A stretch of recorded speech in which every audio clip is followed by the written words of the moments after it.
ہمارے ہاں سیرت کے جلسے تو آج کل ہوں گے، بے شمار ہوں گے، ہر جگہ ہوں گے. ہوتا کیا ہے؟ آپ کی عظمت بیان ہو رہی ہے، آپ کی کالی کملی کا تذکرہ ہو رہا ہے، آپ کی سرمئی آنکھوں کا حسن بیان کیا جا رہا ہے، آپ کی زلفوں کی تذکرہ. یہ ہے، یہ تو نہیں ہے، اس میں کوئی شک نہیں. تمام انبیاء اور رسول کو جو کمالات عطا ہوئے، محمد کو وہ سب عطا ہوئے صلی اللہ علیہ وسلم. اس نے یوسف دم عیسیٰ ید بیضا داری آنچ خوبہ حمد آرن تو طلحہ داری. لیکن حضور فرماتے ہیں تمام نبیوں اور رسولوں نے جو تکالیف برداشت کی میں نے وہ سب کی سب برداشت کی. یہ کوئی بیان کرتا ہے؟ کیسے بیان کرے؟ اس سے تو کچھ سبق ملتا ہے کہ کچھ تو تم بھی کرو بھائی. یہ کہاں عاشق رسول بنے پھر رہے ہو؟ کہاں عید میلاد النبی بنا رہے ہو؟ زمین و آسمان کے کلابے اللہ سے بھی اوپر کر رہے ہو راتوں کے اندر. یہ نہیں ہے محمد سے نسبت اور تعلق کا معاملہ. اب آپ دیکھیے، جو اب واقعاتی انداز میں تو جانے کا وقت ہے نہیں نا، لیکن ایک بات آپ کو بتا دوں، دشمنوں نے اقرار کیا ہے کہ تاریخ انسانی کا عظیم ترین انقلاب محمد نے برپا کیا صلی اللہ علیہ وسلم. M N Roy of India, member of Communist International, اس نے 1920 میں تقریب کی لاہور میں بریڈلا ہال میں، دی ہسٹوریکل رول آف اسلام. وہ کتاب اب بھی انڈیا میں چھپتی ہے. اس نے کہا تاریخ انسانی کا عظیم ترین انقلاب محمد نے برپا کیا صلی اللہ علیہ وسلم. اور اس نے کہا یہ ندی فتوحات نہیں تھیں، فتوحات تو سکندر نے بہت کر دی تھی، اٹیلا نے بہت کر دی تھی، چنگیز نے بہت کر دی تھی. وہ بروٹ فورس تھی، وہ وحشی قوت تھی.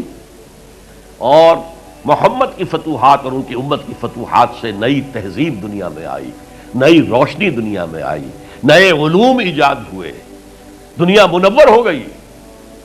بہت عمدہ کتاب ہے ہسٹوریکل رول آف اسلام. 1980 کے قریب کتاب چھپی امریکہ میں، دی 100 a selection and gradation of the 100 most influential personalities of human history. تاریخ انسانی کا دھارا بہتا ہے، ہم بھی اس میں بہ رہے ہیں، جدھر بہ رہا ہے ہم بھی بہ رہے ہیں. چلو تم ادھر کو ہوا ہو جدھر کی. کچھ لوگ ایسے ہوتے ہیں کہ جو دھارے کا رخ بدلتے ہیں. بہنے والے تو سب ہیں، لیکن اس دھارے کے رخ کو بدلنے والا کوئی کوئی ہوتا ہے. تو ڈاکٹر مائیکل ہارٹ نے پہلے 100 آدمیوں کا انتخاب کر لیا جنہوں نے تاریخ کے دھارے کا رخ موڑا ہے. سلیکشن، پھر گریڈیشن. ان میں سب سے زیادہ جس نے موڑا ہے، جس سے سب سے زیادہ مؤثر ہوا، وہ کون؟ نمبر 1، پھر نمبر 2، پھر نمبر 3، 100 تک چلا گیا. نمبر 1 پر حضور کو لا رہا ہے.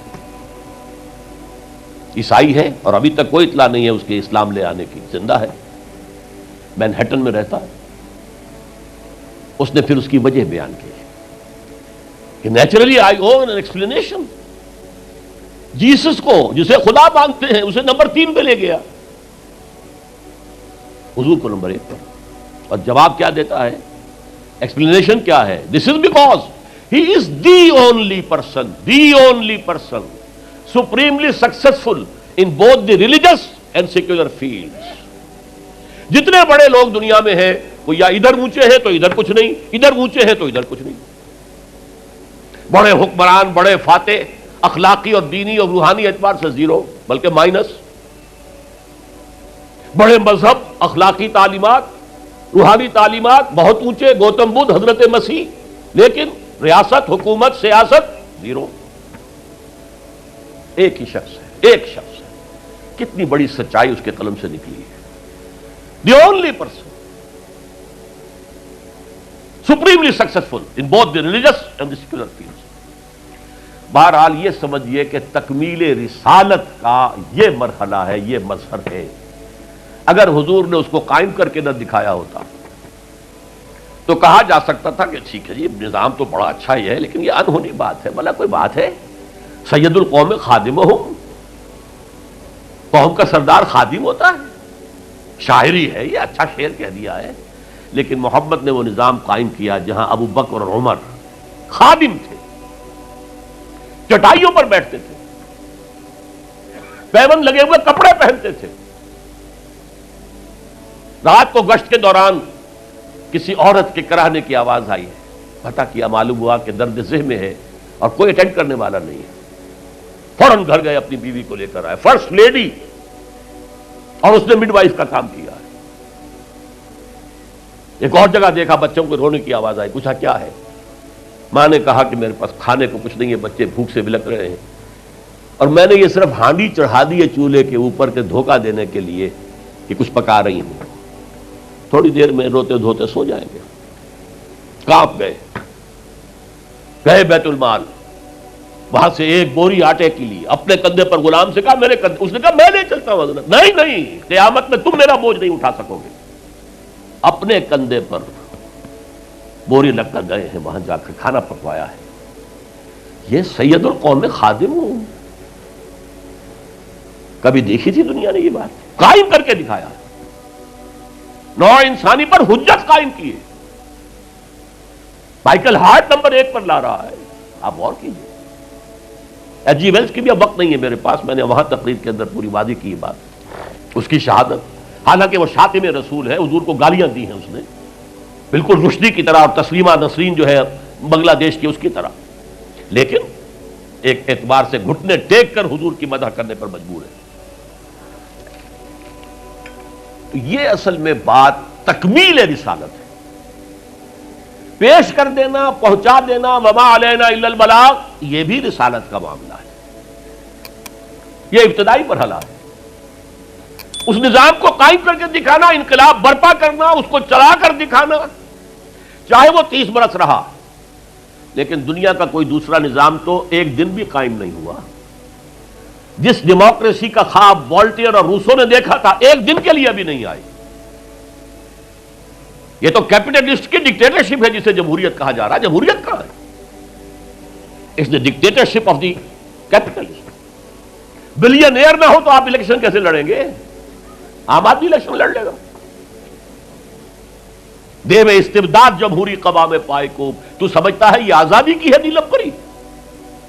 ہم نے خود شاہی کو پہنایا ہے جمہوری لباس، ابلیس کا ایک مشیر کہہ رہا ہے، ہم نے خود شاہی کو پہنایا ہے لباس، جب ذرا آدم ہوا ہے خود شناس و خود نگر، آدمیوں میں اپنے حقوق کا ذرا احساس، اور یہ احساس محمد نے پیدا کیا صلی اللہ علیہ وسلم۔ اس کے تحت انہوں نے کہا اچھا وہ انسانی حاکمیت ٹنوں کے حساب سے فرعون کے سر پہ رکھی ہوئی تھی، گندگی، اب ہم نے کیا کیا، وہ تولا تولا سب میں بانٹ دو، گندگی تو گندگی رہے گی، نجاست تو نجاست رہے گی۔ انسانی حاکمیت ایک شخص کی ہو، انسانی حاکمیت پوری قوم کی ہو، کفر ہے، شرک ہے۔ بہرحال تکمیل رسالت کا ایک پہلو یہ ہے، اس کی مثال میں آپ کو دے دوں، نام چونکہ پہلے بھی 2 مرتبہ لے چکا ہوں، سقراط کا شاگرد بھی اور شارح بھی، سقراط کی اپنی کوئی کتاب نہیں ہے، وہ معلم تھا، بس اس کا فلسفہ بیان کیا ہے افلاطون نے، اور پلیٹو نے کتاب لکھی دی ریپبلک۔ اب دیکھیے آج سے 2500 سال پرانی کتاب ہو گئی، حضرت عیسیٰ سے 300-400 برس پہلے، کتاب اتنی زوردار ہے آج تک زندہ ہے، ورنہ کتابیں ختم ہو جاتی ہیں، کوئی زوردار کتاب ہو تو زندہ رہے گی۔ نقشہ پیش کیا ایسے ہونا چاہیے، نظام حکومت ایسا ہونا چاہیے، فلاں ایسا ہونا چاہیے، فلاں ایسا ہونا چاہیے، لیکن وہ نظام ایک دن کے لیے بھی دنیا میں کہیں قائم نہیں ہوا، لہذا اسے کیا کہیں گے؟ یوٹوپیا ہے، ایک خیالی جنت ہے۔ حضور نے بھی خیالی جنت پیش کر دی ہوتی، قائم کر کے نہ دکھاتے تو وہ حجت نہیں بن سکتی نوع انسانی۔ تکمیل رسالت، نہ حضرت ابراہیم کے ہاتھوں کہیں نظام قائم ہوا، حالانکہ ابو الانبیاء، خلیل اللہ، امام الناس، انی جاعلک للناس اماما واتخذ اللہ ابراہیم خلیلا، نظام تو نہیں بنا، نہ موسیٰ کے ہاتھوں نہ عیسیٰ کے ہاتھوں علیہ الصلوۃ والسلام۔